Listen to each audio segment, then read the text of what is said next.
The old Ravenswood Hotel had stood abandoned for decades, its once grand halls now draped in dust and silence. The towering structure loomed at the edge of a forgotten town, its broken windows like hollow eyes staring into the abyss of time. Yet, despite its emptiness, the hotel was never truly deserted. Local legend whispered of a bride, eternally waiting in the grand ballroom, her presence lingering like a sorrowful melody trapped within the crumbling walls. Michael, a thrill-seeker and urban explorer, had heard the stories. He didn't believe in ghosts, but the idea of exploring an abandoned, haunted hotel excited him. Armed with a flashlight and a camera, he stepped inside through a side entrance, the heavy wooden door groaning under its own weight. The air inside was thick with the scent of decay.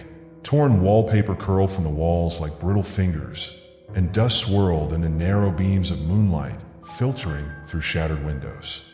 He made his way through the empty corridors, his boots echoing in the silence. At the end of the hallway, he found the grand ballroom.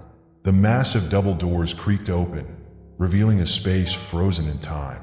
A once beautiful chandelier hung precariously from the ceiling, its crystals dulled by years of neglect. The dusty remains of tables and chairs stood like forgotten relics, remnants of celebrations long past. Then he saw it. At the center of the ballroom stood a woman in a wedding dress.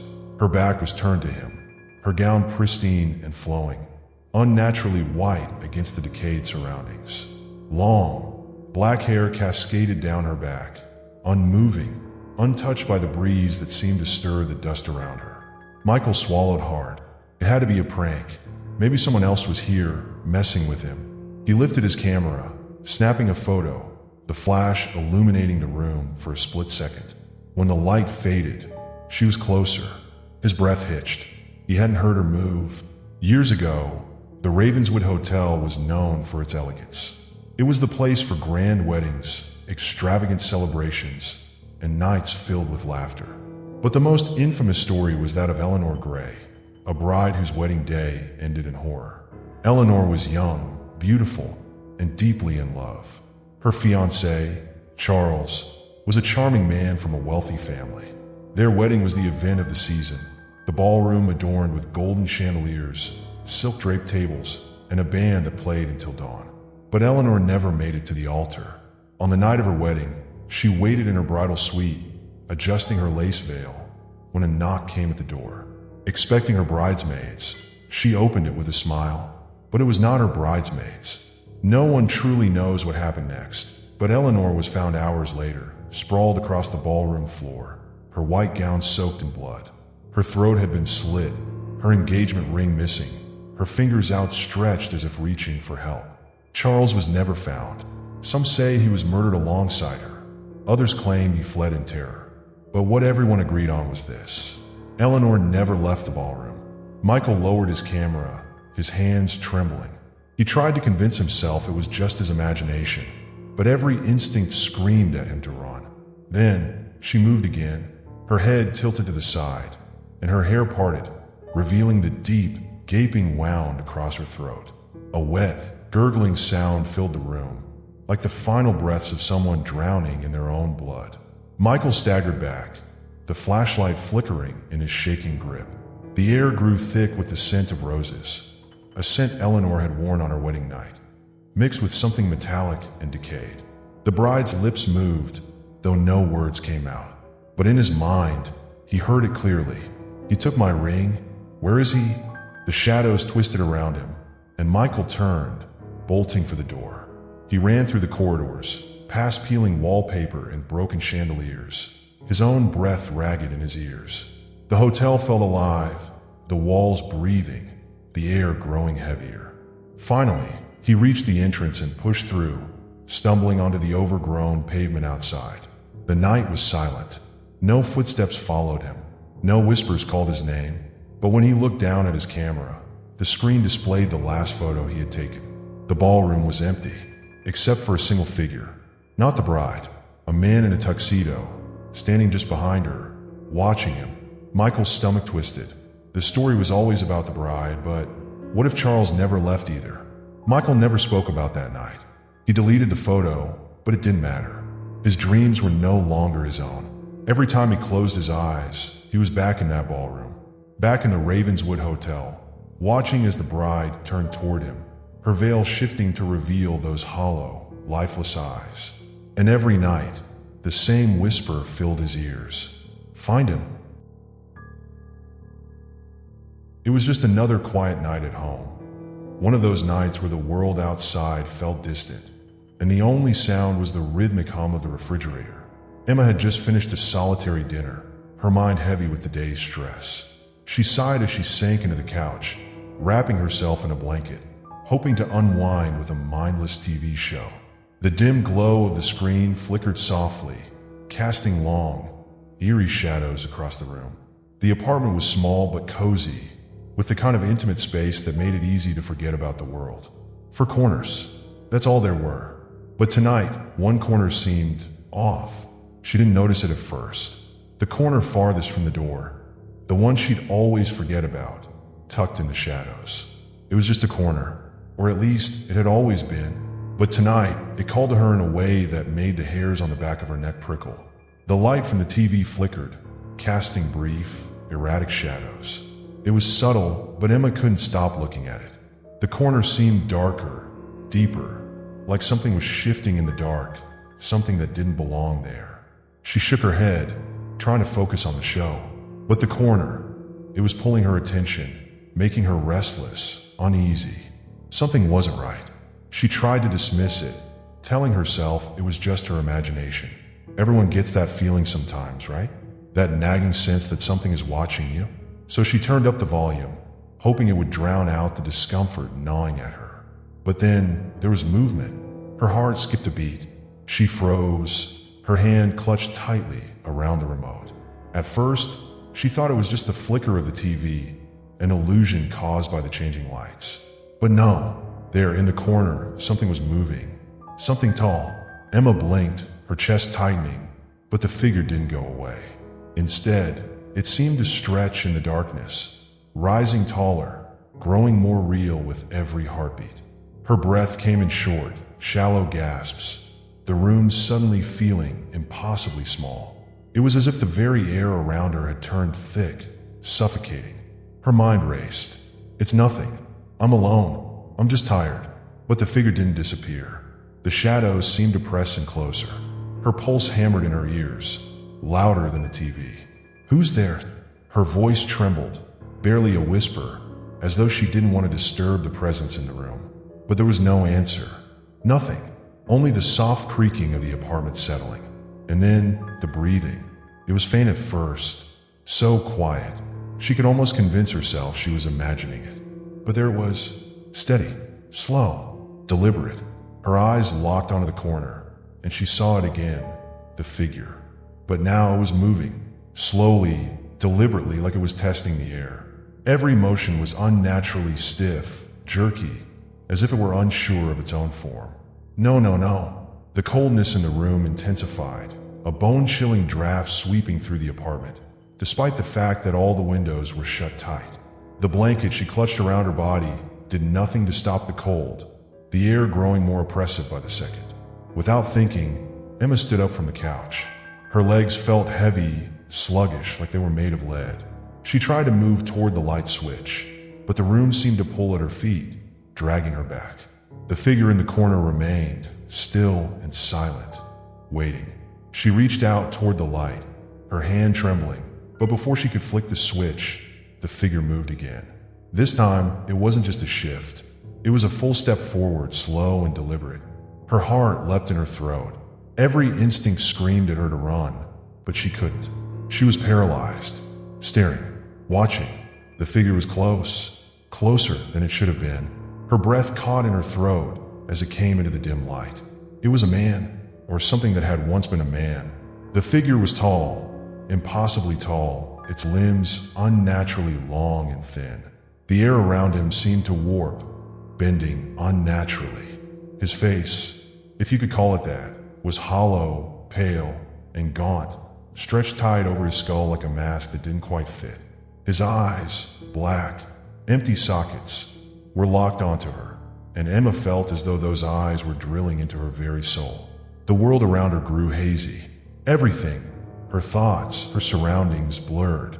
The only thing real was him, the thing in the corner. And then it spoke. The words came in a rasp, a low, hoarse whisper, like someone dragging their nails across a chalkboard. "I've been waiting." A cold shiver ran down her spine, and her stomach churned. It wasn't just a voice. It was something ancient, malevolent. The air seemed to crackle with an oppressive energy, pressing down on her like a weight she couldn't escape. Waiting? For me? Emma's legs gave out beneath her, and she collapsed back onto the couch, her body shaking uncontrollably. The figure took another step forward, gliding toward her, his limbs unnaturally fluid, like something out of a nightmare. "I'm alone. There's no one here." But he was here, and somehow, he wasn't alone. The room was suffocating. The darkness seemed to grow thicker, swallowing everything around her. He was right in front of her now, his cold breath brushing her face. He didn't touch her, but she could feel him, his presence pressing against her skin. Her heart was pounding so hard she thought it would burst. And then, just as suddenly as it had started, everything went silent. The figure in the corner was gone. The room was empty, but Emma couldn't move. She didn't know how long she sat there, trembling, gasping for breath. The man in the corner had waited, and now she was certain he was still watching. It had been an unusually quiet evening at the once bustling Hotel Granger, nestled at the heart of the small town. Most of the guests had checked out, leaving behind only a few lingering. Among them was an enigmatic figure, a guest who had checked in under a name that seemed to vanish as quickly as it had appeared: Mr. A. Dunlap. No one had noticed much about Mr. Dunlap at first. He was just another face in the crowd, another business traveler in need of rest. But something felt off about him, something that the staff couldn't put their finger on. His arrival had been like a whisper in the dark, a fleeting presence that seemed to slip through the cracks unnoticed, yet felt strangely suffocating to those around him. Room 306 was where he had requested to stay, quiet, secluded, far from the rest of the guests. The room, tucked away at the end of the corridor, had always been known for its strange history. But no one, not even the hotel manager, had thought to question why it was always reserved for the oddest of guests. The legends surrounding room 306 were whispered by the staff, told over countless nights, but never really taken seriously. But the longer Mr. Dunlap stayed, the more peculiar things became. The first sign was when the cleaning staff arrived to tend to his room. The door, which was always locked from the inside, had been left slightly ajar. As the housekeeper pushed it open, the smell hit her, a musty, old odor, like wet cloth that had been left to rot in the dark for years. It wasn't a scent she had ever noticed in the hotel before. She stepped inside, her steps slow and hesitant, but nothing prepared her for what she found. The room was dark, the curtains drawn tightly, as though to shut out any trace of the outside world. On the bed lay Mr. Dunlap, but his posture was off. His body was unnaturally still, his eyes wide open, staring at the ceiling with a vacant expression. The housekeeper froze, unable to tear her gaze away from the figure. His pale skin seemed to glow in the dim light of the room, his fingers twitching erratically. When the housekeeper left the room to alert the manager, she swore she heard soft whispers, whispers that seemed to come from Mr. Dunlap's direction. The manager, dismissing it as nothing more than an overactive imagination, went to check on the guest himself. But as he opened the door to room 306, the room seemed different. The oppressive silence was broken by the manager's voice as he called out to the guest. No response. He entered, and to his relief, Mr. Dunlap was merely sleeping. His chest rose and fell slowly, but there was an eerie stillness about the man that unsettled the manager. As the days passed, strange occurrences continued to plague room 306. Guests complained about odd noises emanating from the room at night. Scratching sounds, soft whispers, and an unsettling tapping on the walls. It wasn't long before the hotel staff started to grow nervous. No one wanted to enter room 306 after dark, and even the bravest of the housekeepers would hurry past the door with a quick glance to make sure the man had not yet stirred. But it wasn't just the room that felt strange. People who had stayed on the same floor began to experience disturbing dreams. Dreams that felt far too real. Night after night, They dreamt of a shadowy figure standing at the foot of their bed, watching them. When they woke up, the feeling of being watched lingered long after the dream had ended. Days turned into weeks, and still Mr. Dunlap never checked out. His eerie presence in room 306 became a source of increasing dread among the hotel staff. No one dared to ask him about his stay. The man had stopped interacting with anyone, always holed up in his room. But it was his eyes, those cold, dead eyes, that haunted everyone. One evening, when the night desk clerk, Sarah, was doing her rounds, she couldn't shake the feeling that something was terribly wrong. The hallways were eerily quiet, the kind of silence that wrapped itself around you like a suffocating blanket. As she passed room 306, the door creaked open, and she found herself drawn to it, her feet moving as though pulled by some unseen force. The room was dark again, but this time, there was no sound, no whispering, no ticking, just an eerie stillness that made her stomach turn. She approached the bed, hesitating as she saw the outline of Mr. Dunlap beneath the blankets. She called his name softly, but there was no response. Trembling, Sarah stepped closer, reaching out to shake his shoulder. Her heart skipped a beat when she felt the coldness of his skin. It was as though his body had been frozen in time. His eyes, still wide open, locked onto hers. "Mr. Dunlap?" she whispered, but he didn't blink. "Are you okay?" And then, just as she turned to leave, she noticed it. On the desk, a small, handwritten note was lying in the dim light. The note read, "I'm waiting for you." Chilled to the bone, Sarah backed away slowly, her mind racing as she tried to make sense of what was happening. But when she turned to leave the room, the door slammed shut behind her with a deafening bang. The next morning, when the staff arrived to check on him, room 306 was empty. Mr. Dunlap was gone. The room, once again, was dark and silent. But something remained, a lingering presence. The smell of decay hung thick in the air, and the bed was cold to the touch.